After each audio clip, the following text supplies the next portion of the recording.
Civil surgeon কার্যালয়ে স্বাস্থ্য সহকারী পদে কোন কোন প্রশ্ন করে এবং কোন কোন প্রশ্ন আসে সে বিষয়ে আগে ভালো মতো জানতে হবে। তাহলে আমি এই সিভিল সার্জন কার্যালয়ে স্বাস্থ্য সহকারী পদে চাকরিটি নিতে পারবো। এটা এমসিকিউ হয় না, রিটেন হয়।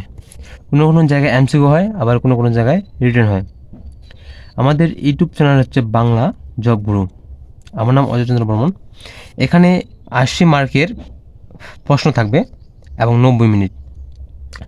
বাংলা টপিক কী কী আসবে? বাংলায় আসবে সন্ধি, সমাস, কারক, বাগধারা, একতা প্রকাশ, সমার্থক শব্দ, বিপরীত শব্দ, সাহিত্য, অনুচ্ছেদ।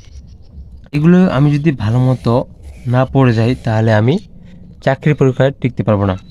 এবং প্রশ্ন এগুলো থেকেই প্রশ্ন করবে। আবার ইংলিশ থেকে এসেছে preposition, voice, right from verb, translation, item phrase, synonym and antonym, sentence correction.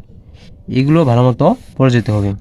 আবার ম্যাথ থেকে ঐকিক নিয়ম, শতকরা, লাভপতি, মুনাফা, আসল, পরিমাপ, উৎপাদক, মান নির্ণয়, ত্রিভুজ, বৃত্ত, বয়স, লসাগু গোসাগু অনুপাত। এগুলোকে আমাকে ভালো মতো পড়তে হবে। এবং জিকে থেকে আসবে জাতিসংঘ, হু, সংবিধান, মুক্তিযুদ্ধ দিবস, সরকার, মন্ত্রিসভা, স্বাস্থ্য খাত, ভৌগোলিক তথ্য। এগুলো জানতে হবে। আরও অনেক কিছু জানতে হবে।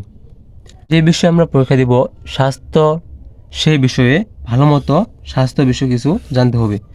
ইপিআই, যেমন ইপিআই, ডেঙ্গু, যক্ষা, স্যানিটেশন, ফার্স্ট এইড, ভ্যাকসিন, টিকা, স্বাস্থ্য বিষয়ক প্রশ্ন, পুষ্টি, ভিটামিন, স্বাস্থ্য সেবা।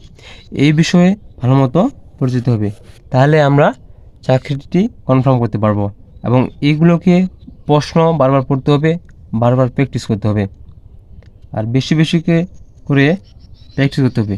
তাই তোমরা যদি এই বিষয়ের উপর ভিডিও জানতে চাও তাহলে আমি এই বিষয়ের উপর ভিডিও বানাতে পারি। আর অবশ্যই ভিডিওটি যদি ভালো লাগে অবশ্যই চ্যানেলটিকে সাবস্ক্রাইব করে দেবেন এবং ফলো করে দেবেন। আপনারা কোনটা আপনারা চান সেটা আমাকে কমেন্ট বক্সে লিখে যাবেন।